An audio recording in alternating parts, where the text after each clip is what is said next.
Hey guys, I've never posted anything here before. I browse YouTube every once in a while, but um, just watch videos. But I've never posted comments or anything like that. Well, I think I posted a few comments, but I've never posted any videos. I wanted to talk about something I felt was really important, though, and that's spice addiction.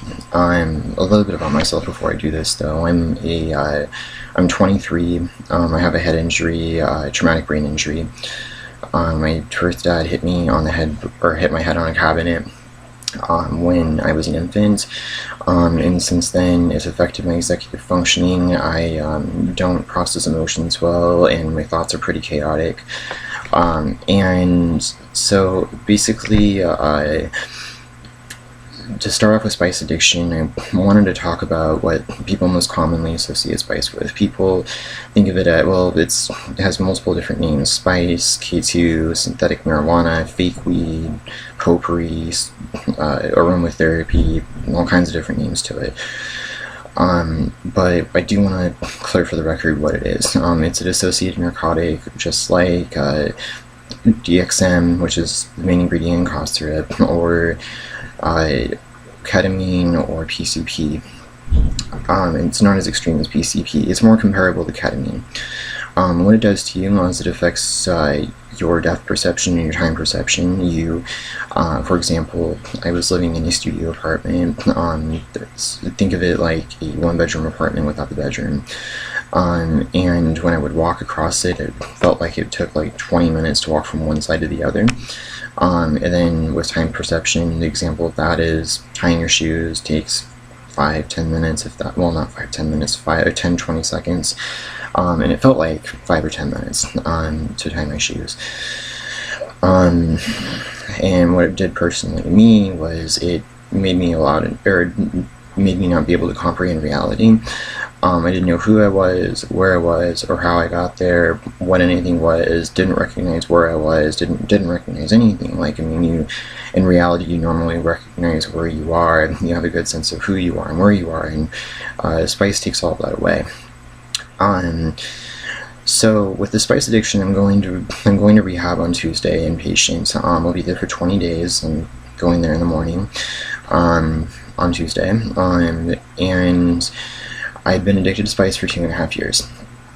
I wanted to talk about it because I felt like it's an important thing to talk about, and most people don't understand it. When you think spice, you think, the people who go into comas and stuff like that. And there was a story up here in Washington where one guy went into a coma over it, and I knew the guy by extension.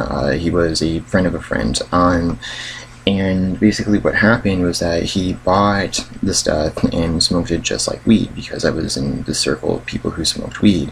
In fact, how I started this was that I smoked weed when I started smoking weed when I was 18. 21, I picked up a DV charge, and then while I got on probation, and people offered spice as, a legal alternative to circumvent UAs. But that turned into be a bad road. And the guy who smoked it, or the guy who went into a coma, smoked it like you would normally smoke weed. You go through 3-4 bowls of weed, and then it would get you high for 3-4 hours or so, give or take. That's about how weed works. And he treated it just like weed, ground it up, put it in a bong, smoked 3-4 bowls of it, went into a coma. Bad mistake. What spice is that it has synthetic cannabinoids in it that behave like THC but aren't quite like THC.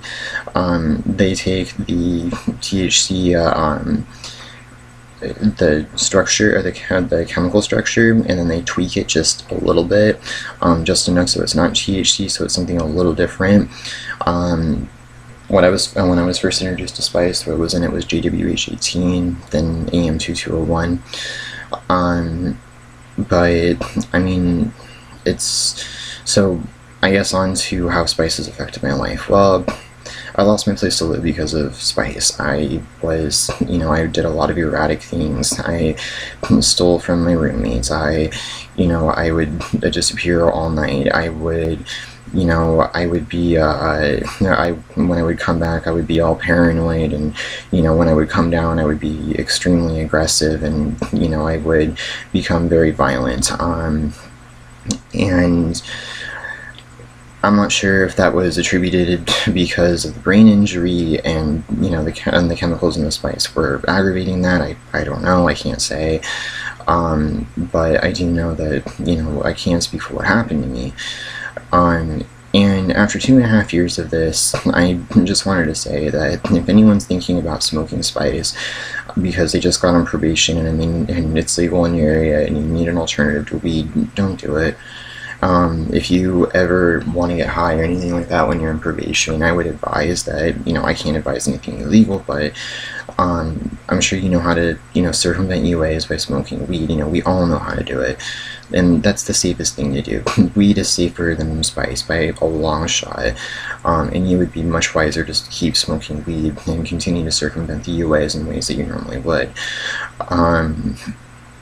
But it's ruined my life for the most part. I mean, you know what? My family doesn't trust me anymore. My roommates, you know, my ex-roommates now, just they don't really have a lot of respect for me anymore.